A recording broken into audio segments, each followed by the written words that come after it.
အားလုံးပဲမင်္ဂလာပါအခုကျွန်တော်ပြောပြမယ့်အကြောင်းအရာတွေကတော့ငလင်ကြောင့်ဖြစ်ပျက်သွားတဲ့ကျွန်တော်တို့ပင်လောင်းဒေသ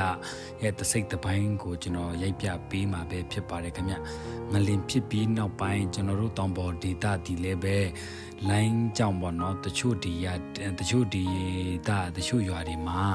အဆက်အသွယ်မရတာတွေရှိတတ်ပါတယ်ပြီးတော့လိုင်းပေါ်မရောက်တော့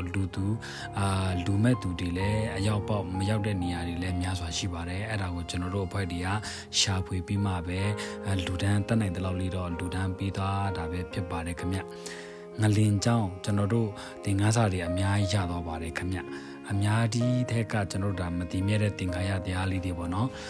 နောက်ပြီးတော့ကျွန်တော်တို့တူဦးနဲ့တူဦးချစ်ချစ်ခင်ခင်နေတော့ဘုမတိချတဲ့မနှက်ဖြန်ဆိုတာကပေါ့နော်လက်ရှိကိုရှင်သန်နေတဲ့အချိန်မှာကိုပဝန်းကျင်နဲ့တင်မြတ်အောင်နေထိုင်ဖို့ပေါ့နော်ပြီးတော့ကိုယ့်ရဲ့ပဝန်းကျင်မှာချစ်ချစ်ခင်ခင်နေကြဖို့ကူညီဖေးမကြဖို့ပေါ့နော်ဒီလိုမျိုးတင်ကန်းစာလေးတွေကိုကျွန်တော်တို့တကယ့်ကိုတဘာဝတရားကြီးကပေးတဲ့တင်ကန်းစာဆိုကျွန်တော်တို့ကောင်းကောင်းလေးကိုရနေတာပဲဖြစ်ပါတယ်ခင်ဗျဒီလိုမျိုးမြင်ကွင်းလေးတွေဒါဆိုလို့ရှိရင်လူတိုင်းမမြင်ချင်တဲ့မြင်ကွင်းလေးပဲဖြစ်ပါတယ်ခင်ဗျဒါပေမဲ့တဘာဝကြီးရဲ့ဘေးအန္တရာယ်ဖြစ်လာပြီဆိုလို့ရှိရင်တော့မလွဲမသွေရှောင်ကြုံတွေ့ရမယ့်အရာဖြစ်တဲ့အတွက်ကြောင့်မလို့ဒါရှောင်လွဲလို့မရဘူးပေါ့နော်အဲ့ဒါကြောင့်မလို့ကျွန်တော်တို့အခုအသက်ရှင်နေတော့မှတူဦးနဲ့တူဦးချစ်ချစ်ခင်ခင်နေကြဖို့ပေါ့နော်ပြီးရင်ကျွန်တော်တို့ဒီလူတိုင်းအပေါ်မှာမေတ္တာတရားလေးတွေထားနိုင်အောင်ဥပက္ခတရားလေးတွေပေါ့နော်ခွင့်လွှတ်နားလည်တတ်လိုက်အောင်ဆိုပြီးကျွန်တော်တဘာဝတရားကြီးကကျွန်တော်တို့ကိုသင်ခန်းစာပေးခဲ့ပြီဆိုတာကလူတိုင်းနားလည်နိုင်အောင်ပေါ့နော်လူတိုင်းလေးတွေဒါလေးတွေသိစေချင်တယ်ခင်ဗျ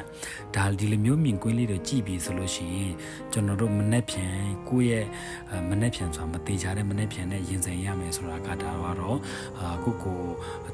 တိတရားလေးတွေဝင်လာနိုင်အောင်ကျွန်တော်တို့ဒါပြောပြပေးခြင်းဖြစ်ပါတယ်ခင်ဗျအခုကျွန်တော်ရိုက်ပြတဲ့နေရာဒီကကျွန်တော်နမ်ပန်းပေါ့နော်ပင်လောင်းမြို့နယ်ထက်ကနမ်ပန်းရွာပါမယ်ကျွန်တော်တို့ဘူးဝါရွာပါမယ်ခင်ဗျပြီးရင်ကျွန်တော်တို့ပင်လောင်းကြီးရွာတွေပါပါတယ်ခင်ဗျကျွန်တော်တို့ဒီနေ့ကတော့အဓိကနေအိမ်လုံးပြိုကျပျက်စီးတဲ့နေအိမ်တွေကိုကျွန်တော်တို့တတ်နိုင်တဲ့လောက်လေးနဲ့